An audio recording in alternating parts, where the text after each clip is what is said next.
Hi all, welcome to another Team Clueless Battle Report. Today we are practicing for a tournament that's going to be taking place at 40k down in Colchester at the end of November, so we're actually getting in our practice game quite early, but we need to make sure we're happy with our armies so we can get painting and such done. So today it is myself and Paul over there. We are bringing Eldar and Imperial Guard, and then Nick and Mark who are bringing Orks and Dark Eldar. We've set up the table and we're playing the most standard basic of the maelstrom missions. 40k are going to be using the full maelstrom rules from the rulebook with no modifications at their tournament, so we thought we'd better have a practice as we don't usually play that ourselves. We're playing the standard game, so we're just playing Dawn of War, two opposite table sides. Paul and I have won the role for table side and are going over there and are taking first turn, and Mark and Nick are over here. As you can see, I've got my nice Table War Frontline Gaming battle mat down, making the table look gorgeous. Very happy with it. I'd recommend anyone to pick them up. They're now in the UK. So objective wise, we have objective 1 down there, 2 there, 3 there, and Mark and Nick, because they're playing a bit more close combat orientated than Paul and I, have tried to focus all their objectives they placed in the centre. So there's a 4 there, a 5 there, and a 6 over there. We're playing 1,000 points each in teams, so we have 2,000 point army between us. So let's go over here, move my T out of the way, don't forget it's down there. My army today for 1,000 points. The tournament means you have to bring just 1 detachment per person. So I'm bringing a standard force org chart. I have Paskin, a Punisher with multi-melters and las cannon. His secondary tank has Vanquisher autocannon, or is it a Vanquisher, Mark? It's a something autocannon. It's got 4 shots and it's got strength 7. He's got multi-melters, unfortunately only a heavy bolter because I ran out of points. I have 2 vet squads with double melter heavy flamer inside chimeras. I have a manticore and I have 2 wyverns, and that is 1,000 points of me. Let's see what Paul's got. Okay, so supplementing all of those tanks, I brought some more tanks. We have got a Spirit Seer leading the army. He hasn't got any upgrades, and I've given him both the Primaris powers, so he's got Conceal Reveal and Psychic Shriek. I've got a unit of Fire Dragons led by an Exarch with a Fire Pike and the Fast Shot Exarch power and a Wave Serpent. We have got a unit of Storm Guardians with 2 Flamers in a Wave Serpent, a unit of Guardian Defenders with a Scatter Laser in a Wave Serpent. And there are the Wave Serpents, so all 3 of them have got twin-linked Scatter Lasers, Shuriken Cannons and Holofields. And then I just had enough points left over to take a Night Spinner, which has also got a Shuriken Cannon and a Holofield. And up against us is Nick's army. Right, and pass it further along. For the Orcs, we have got 2 trucks. Each have got 3 Meganobs in. The Meganob squads have Scorcher, have 1 combi Scorcher and a Boss Pole each. Yep. I didn't actually make the list up because I had no time today, so Curly's giving me a hand with this one to try something out. It's basically what I'd have made. We discussed it. Yeah, we did. We have a tractor cannon. We have a battle wagon, which has got 18 shooter boys with a big shooter knob with power claw, boss bowl, a big mech custom force field, and we have a little mech as well. The battle wagon's had a slight malfunction. Its death roller no longer turns, so it's only usable as a ram now, which is a bit of disappointment, but they shouldn't have fucked the rules. Yeah. We have a truck full of 12 boys with a knob, power claw and boss pole, and we have 3 lobbers with some toughness 7 Gretchen. So, nice. And then on to Mark's list. Right, okay, I don't know why we're doing the hot camera today. I'm led by a succubus. She's pretty lightly equipped today. She's just got the +1 strength AP2 weapon, web ray portal, and haywire grenades. She's going to be joined by 5 Cabalite Trueborn with 4 blasters. They've got a raider with a dark lance. I have 2 squads of Scourges, one's here with no arms, and the Swooping Hawks at the back. One's going to be armed with Haywire Blasters, and one's going to be armed with Heat Lances. I then have 3 identical Cabalite Trueborn squads, Cabalite Warrior squads. They've each got a Venom with dual cannons. And finally, I have 6 Reaver Jet Bikes with 2 Cluster Coltrops. Okay, so this is our setup. Paul and I have made a wall of tanks.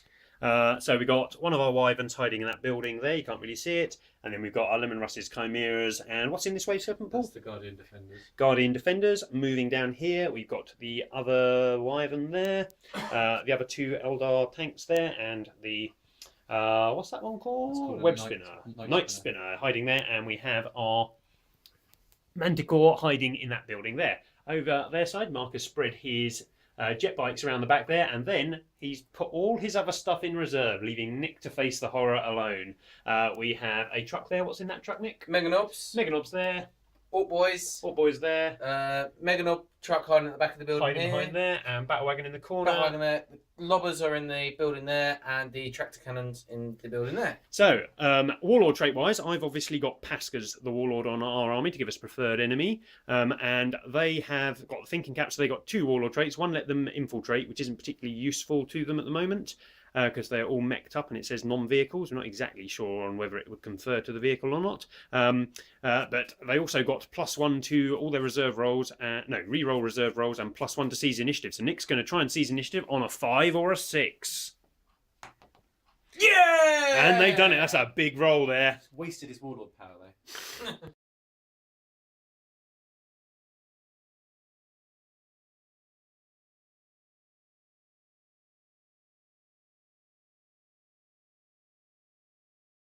Not.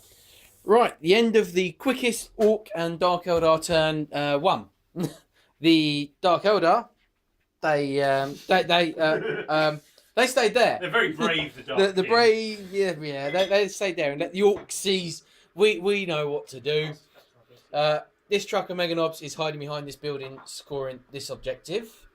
This truck, what we actually said, sorry, we got this wrong. This truck that was hiding in this ruin has got the Meganobs in, not the boys. That one's got the boys during deployment. So this truck with Meganobs has gone in and is sitting on top of an objective, which is underneath the truck. The truck with the boys in is hiding behind this building. And the battle wagon has come rolling up to score this objective. A lobbers and obviously tractor beam staying there. Shooting phase, the tractor beam shot, and we took a whole point off of that wave servant. And the lobbers shot and did bugger all. That was it. Psychic phase, nothing.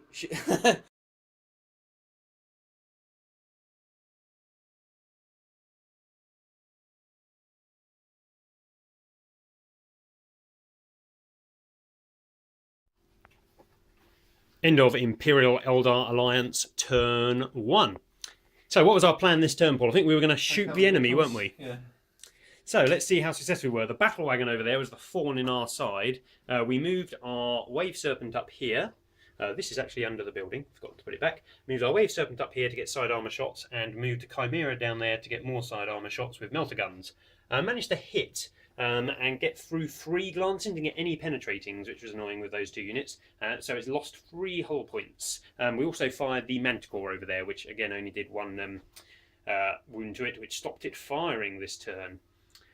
Then we destroyed a truck with a wave serpent and another truck with a wave serpent, and then Pask's unit fired at the Meganobs, and we also fired the whatever that's called, With the Night Spinner. Night Spinner. At the Meganobs, and we've killed 2 of the Meganobs, and they are pinned. The boys there have passed all their leadership checks, so we still need to make a pinning from getting out of the truck, which we'll do in a sec. And we killed some of them, but not particularly many. The Wyverns were not on fire with their shred. Then what else do we do? Anything else? That's it. That is all of our turns done. Pass pinning. Double.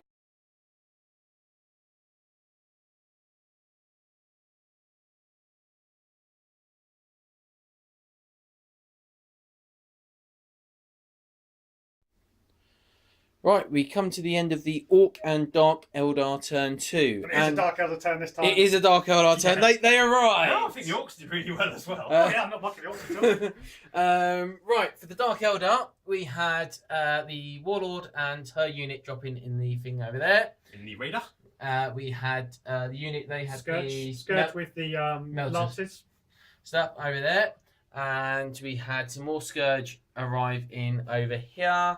And we had a Venom flying Venom over here. And a Deep Strike in Venom here. Yep, Deep Strike and Venom here. Right, what did they all do? I hear you asking. Murdered our army. Let's say it's the Scourge that fired first, wasn't it, Mark? Yeah, you Mark, you go over what they Okay, did. so the Dark Eldar side of things, we did most of my shooting first. First off, I fired the guys inside this tank, which was my 4 blasters and a haywire grenade. They managed to take out this Chimera, and the boys are spilled out and they're pinned this turn. Next up, I fired these guys, which had the heat lances. They fired into the command squad Lima Russes. Managed to blow one up. An explosion, I think, has killed one more guardsman. We killed the flamer actually from the guardsman, which is good. You did. Oh, flame! I didn't realise that. That's very useful. Yes. Moving on down to here, the four scourges fired a haywire blasters into this wave serpent. It already lost a whole point for the tractor cannon, and I dealt it. I did manage to do exactly 2 whole points to get the fire dragons out, which is really useful. And they were our first 3 shots of the turn. Yeah. We did jink, but it didn't do anything. Pretty good start. I've got Venom 1, Venom 2. They came in, and he used his Spirit Seer had cast the Shrouding Power down here. So he had a 2+ cover save, but between my 2 Venoms, I put enough wounds on. I did actually roll quite well. Put enough wounds on to kill the Spirit Seer. All else I've done here is I've turbo boost to surround his Chimera because I reckon this guy might well flame him. He's got options, but I just need to. This turn's really all about putting the pressure on. So that is it for Dark Eldar. Orksies. What did the Orksies do this turn? The last remaining truck with the Meganobs scooted round here to see what they could do, but with lots of things being done and the fire dragoons out there, the Meganob truck moved away here to, it's facing down past there. Don't know whether the truck will survive, but it's probably. it's there. Obviously, Meganob there did nothing. The tractor that fired at the missed. That one missed. The boys in the battle wagon. They were awesome. They did very well, and we wrecked the Chimera here, getting out the soldiers that are in there, and then the lobbers fired over, and we killed. Most importantly, my boys are pinned again. Yeah, pinned again. We killed the boys on the outside. There are still some hiding in the building. So these orcs that ran around and were planning on trying to assault that just ran an extra 2 inches instead. That's it for the orcs. I think there is not a lot really for the orcs. Let's go.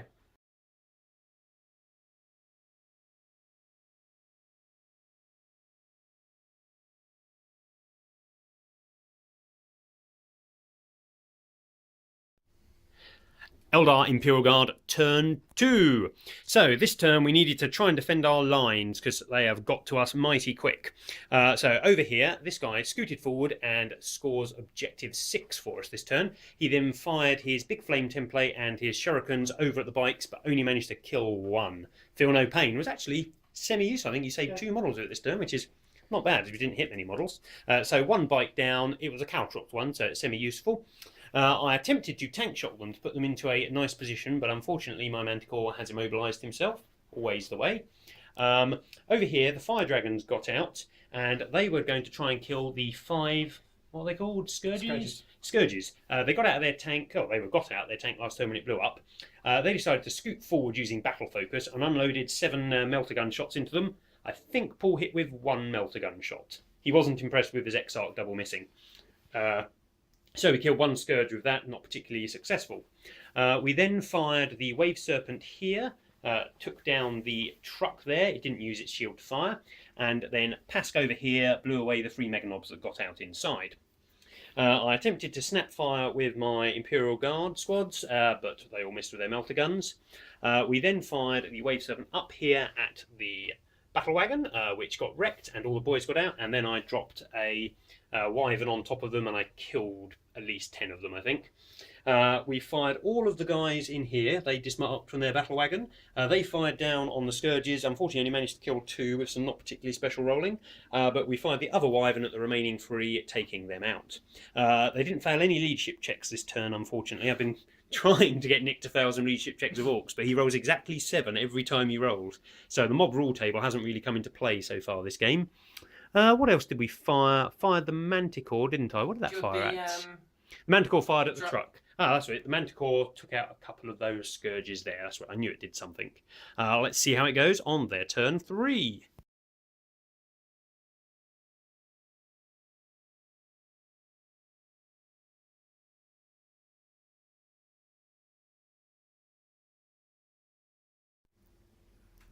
This is the end of the turn 3 for Orcs and Dark Eldar. The last Venom came on this turn. We had to re-roll to bring it on, and that come flying on the board. See, I'm doing a zoom there for you. If you just do the Orcs, I'll do the Dark Eldar. Yeah, the Orcs this turn. The Orcs that were in the battle wagon, they've moved up and round, and they charged into the guardsmen there. Yep, killing all them. Killing all of them. The Orks, the smaller unit Orks, moved up, and we got a big charge in on the Wyvern that's underneath there, and we wrecked that. Yep. And the Meganob decided to hide. It's part of Valor, really. Yeah, it's secure an objective 4. Guardian, isn't he? Yeah, that's the Orks. That's all that's left of them. You managed to kill a single Guardian with your lobbers. Oh yes, the Guardians. Yeah. You managed to hit 8 of them. You only killed 1. Yeah, and very good save. You saved the wave server. No, you did a whole point to it. That thing has yeah. actually been surprisingly strong this game. Yeah, it's been alright. I think 30 points. It's a really solid unit. Definitely worth taking. Yeah. Right, Dark Eldar. These guys pushed in to assault the Night Spinner. I just got the 1 glance hit, so I didn't roll particularly well. 1 Venom, 2 Venom, and 3 Venom. They fired down here into the 4 fire dragons. I killed 4 of their number. Yep. Down in this corner, I fired all my 4 guys inside here. My suckers got out, which I'll talk about in a second. And my 2 guys down here, but all I managed to do was 1 whole point to tank, including my Dark Glance. Yes, you just couldn't hit that, could you? No. Yeah, so kind of luck. We lucked out really there, didn't we? Yeah, it wasn't actually a great turn, but probably just enough really. I got her out in the rain. I think because she's getting hit on 5 by the guardsmen, so I was reasonably happy with my charge. I pushed myself so... Yeah, weapon skill 8 proved quite powerful there. Yeah, and I pushed myself so you couldn't overwatch with the 2 melter guns girls hiding around the corner. Got the assault in, killed you by a couple, lost a wound, but managed to sweep in advance you. Yep, all dead. Yes. And that was it. And scored another 2 of our points this turn. Yeah, we had secure objective 6, which, because my Venom's objective secured, we got that one down here. And we got another Orky one. Yes, we got another Orky one. The getting the charge distance, which the ones against the tank got the 10-inch charge. Yes. So and hopefully throughout the video we've been taking pictures, and I've managed to edit them in so you can see before each of our turns which cards we've got. Fingers crossed. Yeah. We're in the lap of my editing skills. So yeah, we've decided we're going to call it here. Combination of it's getting a little bit late, and it's looking. It's getting late, and I don't really. Paul's had to pop home, and I really don't have a chance here. Just couldn't stop the advance. Yeah, I think I think the siege was the big one, really. Yeah, there was no massive luck swings, I don't think, but there are a few little things. Like our first turn, we just killed the 2 trucks. Wasn't quite enough. We were really expecting to do a lot more. And with the Cs and the scouting actually proved really helpful. The extra 6 inches was really useful from the Warlord trait. And the +1, the reroll reserves is quite handy as well. So it guaranteed your stuff in. But I think it was mainly the Cs, just because we lost a turn of shooting and all your anti-tank came in before we got a second turn. It just meant it just meant we denied you a whole round of shooting with, exactly. with your tanks because my coming out, my Alpha Strike was really, really effective. Oh yeah. That's it. Effective. We think you rolled a little over average, not hugely over average, but you killed 4 tanks with your 4 anti-tank units, and we killed 2 trucks with our 6 anti-tank units. Which just threw the game out completely for us, because then we were pinned in the side. I mean, we had to kill the Mega Knobs, but it takes quite a lot of fire to kill a Mega Knob. Yeah. And that just means we're not shooting at the Venoms, which had come in. Well, we really needed that extra turn to shoot them. Yeah, because the list really does need the Mega Knobs, I think, because so much of our stuff is weak. But as you said, it gives us a brick that they kind of have to deal with as well. Because once it's in your face, and it was once just the Mega Knobs are in, and they can start bouncing off of lots of things. That's it. You've got. They will kill any one of our tanks they get to. So we've got to stop them. Yeah. They'll kill anything they touch in this particular game. And all we looked to do is on our turn 2 was just everything was there to put pressure on. I deep struck close. I put all my jet bikes in.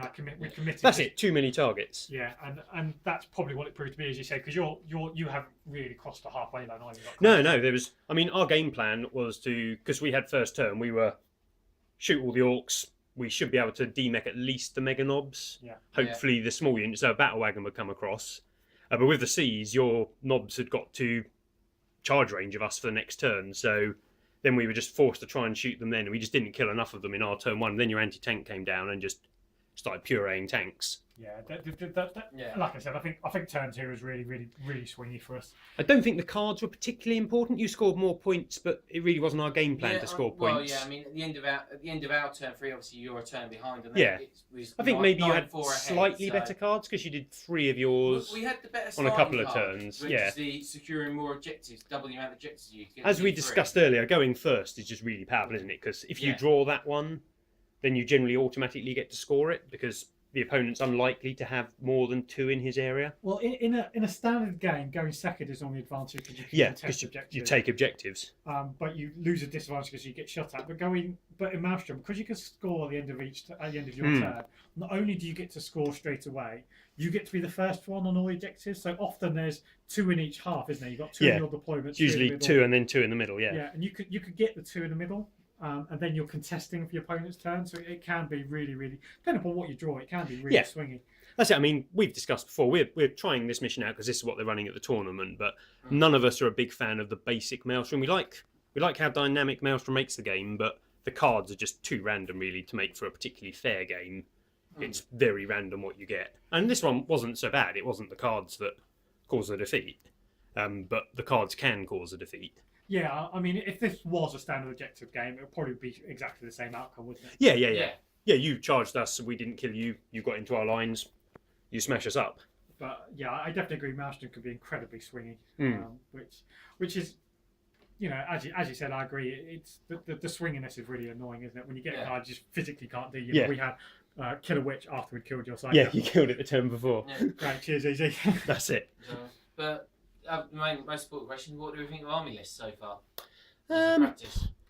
I mean, the orc list was just thrown together, but you've got all the solid orc things in there. Yeah, well, the orc list. It was, for 1,000 points, you can't get a lot more in. No, I mean, you're looking at either bikers or meganobs, and I think the meganobs are better than the bikers for 1,000 points. Oh, easy. I love the meganobs. The meganob option is what we're going to have to go. I mean, Nick and I kind of like discussed the army because we were both putting it together between us. I'm uncertain about the big mech. What do you think about the big mech? It seems a bit of a, he's 125 points, and a 50-point pain boy seems to do. But the problem is a pain boy can't take the thinking cap, which is incredibly powerful. Why can't, okay. They don't get access to the list. I haven't checked it, but what about War Boss? War Boss can obviously take it. Because I'd be tempted to change you out for a War Boss, at least then you get the Warg as well. You get the Warg, but a War Boss isn't much more powerful in combat, and he gives you a 5-up save on your battle wagon, and also the boys unit once you're out as well. So it's hard to choose between them. Neither are a particularly brilliant option. If you're going for a War Boss, then Gruck Face Ripper might be slightly better because he's really tough and he's got some useful stuff on him, and he comes with a really good Warlord trait, the reroll leaderships. Yeah. But not this game. It wouldn't have been handy because you couldn't roll anything other than a 7. I just think getting the 2 rolls and strategic is incredibly useful. And it's so powerful for your army. The scouting was incredible. We may have said earlier in the video that we didn't think you could scout because it specifically says you can't give it to vehicles, but we checked before we started, and the scouting confers to a vehicle if you give it to a dedicated unit inside a dedicated transport. So they got to scout up with their 3 trucks. Well, technically we got ourselves infiltrate, but because at the time we did, we went back and read it. So we exchanged it. Would have had the same effect. The other thing which I'm very happy with the tractor cannon. This game. Yeah. I mean, that was literally when I was putting the last bit of the army. So 30 points. That cost 30 points. Throw it in, and it's really it's good for anti-air, and it's just really solid against grounding monstrous creatures, which is something the orcs need to reliably do. If there's a monstrous creature and they set up for a charge, that's got a pretty good chance of downing it. I think remaking it, I'd quite like to give it an ammo runt and take 1 ammo runt array from the lobbers. Yeah, probably worth doing. Just so if the turn you really need to hit with it, then you've got a much better chance of doing it. Well, I mean, I don't think the Meganobs need shooting weapons. I don't think that's probably... What is it, 5 points for that? They got a Scorcher each, just because they're modelled, to be honest, but nobody would particularly mind if they were lost. I'd probably lose that. I think that's 10 points you could probably save. Yeah, quite possibly. Stick an ammo run on... the ammo runs are only 3 points now. What about the... Stick another gun on the Batwagon. No. Picture. Don't really want guns on battle wagons, not unless you're rolling slow.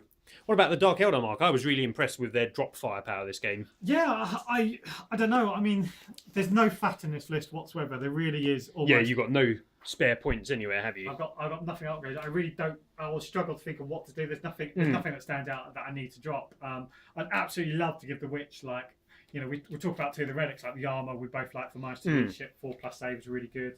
And I also quite like the 25 points to make you perils and only doubles. I think is quite. Do they have any reserve manipulation in? Because you got in all your anti-tank units, but if you'd have failed with 2 of those, I think the game would have been hugely different. So is there any way to? Because if that's a tactic to use, is there any way to make that more reliable? Obviously, the thinking cap in Nick's half of the army makes it so it's more likely to get one of the reserve manipulation ones. Nothing without taking a fortification. Don't want to be doing that. There is warlord tracks and stuff like that in the Dark Elder Codex, but yeah, you're rolling the thinking cap yeah. ones. So actually, you really want to get that because, as I said, I don't have to rely on it. Because they've got more range, haven't they? The scourges. Yeah, it's only if I'm going second do I have to definitely sort of think about that. And Yeah. it depends on what army it is. Like against Wave Serpents, sometimes holding back an anti-tank unit is really powerful because it makes them think a lot more about using a surface Yes, shields. because I mean that's why we had to deploy against the back wall because you had so many drop anti-tank units. We had to make sure our rear armour was towards the back. You tried limiting where we could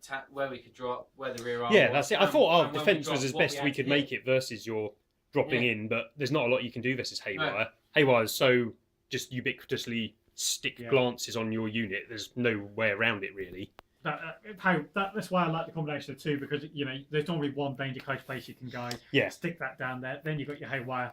Then you've got your pinpoint accuracy as well. Which obviously she doesn't have to go in there. She can move around. If I particularly need the heat lances, I can start the raid on the board. She can deploy with the scourges and stuff like that. So it's not necessarily just sort of clean cut as that. I could just like I said, it all depends on first turn what I'm coming up against. And That's stuff. it. I really like. I mean, the Webway portal. I mean, looking at the new Dark Eldar Codex, I think it's the best thing in the Codex. It's so powerful, giving any unit in the game, any unit in the Eldar or Dark Eldar Codex, pinpoint deep strike is.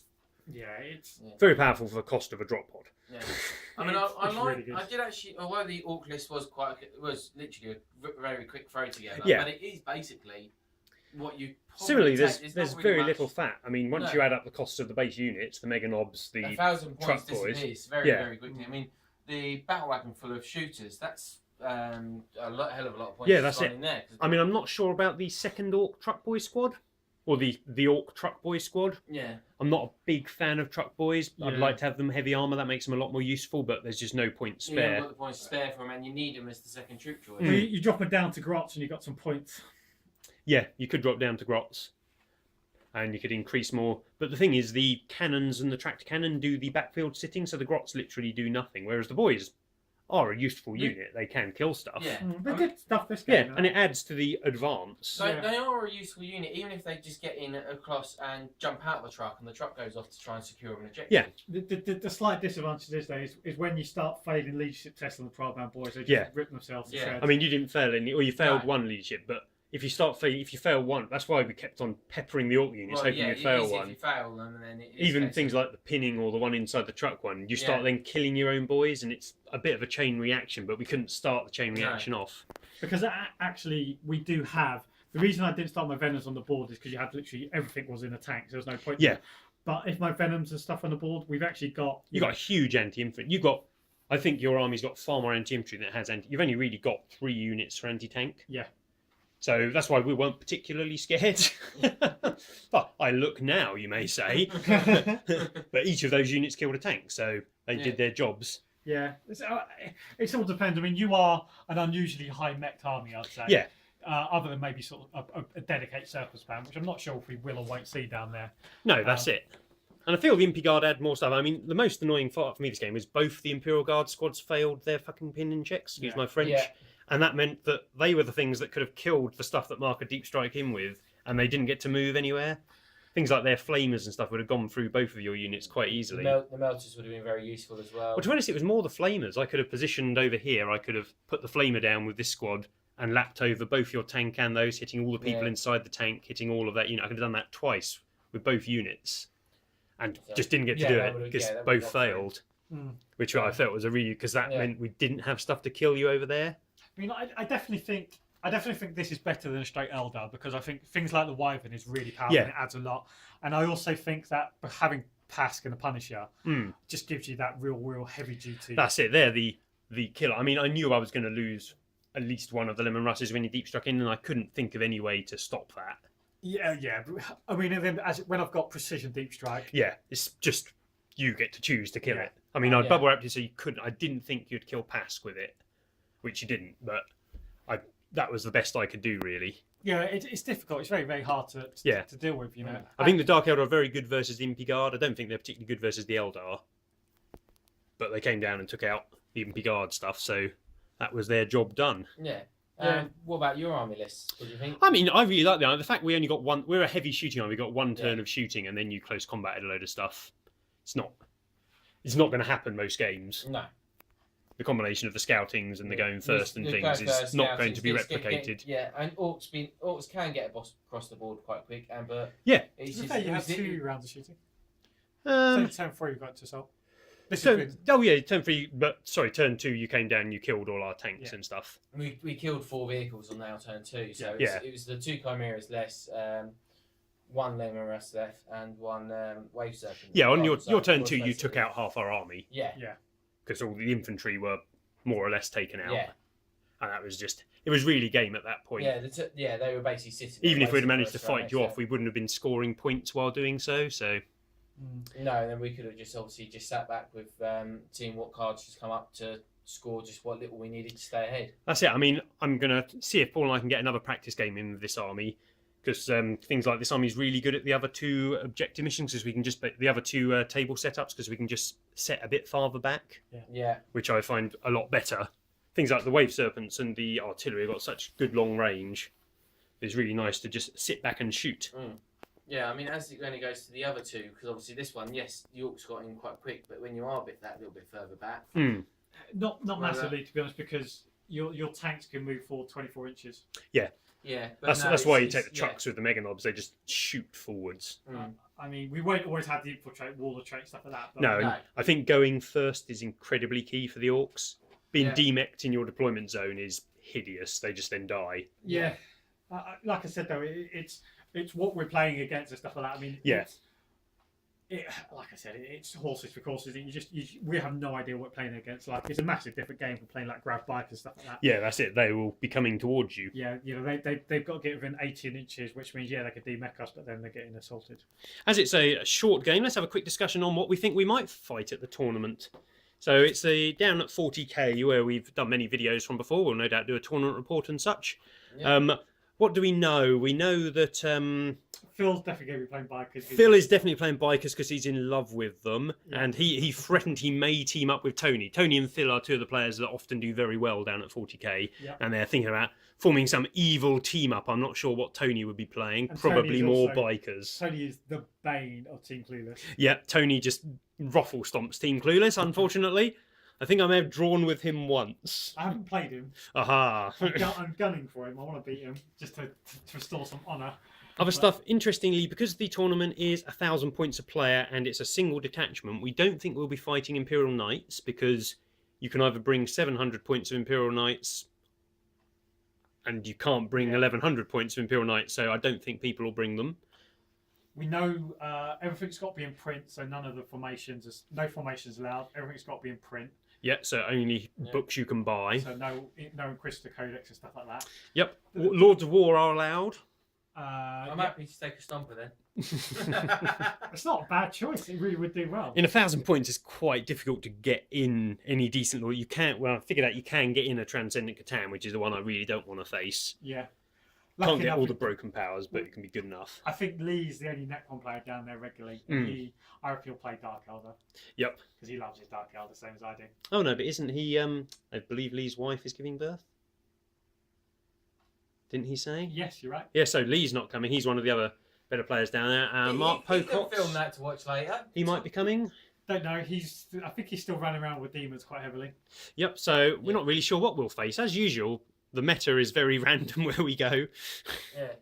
Well, I was just saying, because it's the first tournament that we're playing with the Maelstrom setup as well. Yeah, I think the Maelstrom is going to be it's going to be random. God knows who's going to win. Yeah. I mean, I actually really like your army. I think your army is probably more balanced than ours. I do as well. I expected us to do a lot better here, but we got utterly ruffle stomped. Yeah, hopefully if we can have that kind of turn every turn too, we're all right, really. But and the Power from Pain I really like as well. I think. Yeah, Dark Eldar. I quite like the new Dark Eldar book. It's not. I think it's nicely even with all the other new books. Basically, you take out Demons, Tau, Eldar, and the game looks really good. Yeah. I thoroughly enjoy it. So even when you get ruffle stomped, I'm going for a nice up view of the table. Really liking this new table war mat. Although dice do bounce ever so slightly further than normal on it, they roll really nicely. So it makes it a little more random, which is good, but they do roll quite far.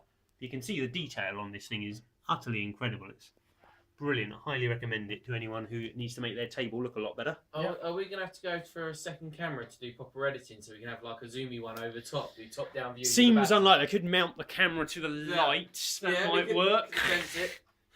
Okay, well, this video's... We've now filled up the video because it was such a short game. We've now done 20 minutes of after-game chat. So that is probably enough. Thanks for watching, folks, and we'll see you in a couple of weeks.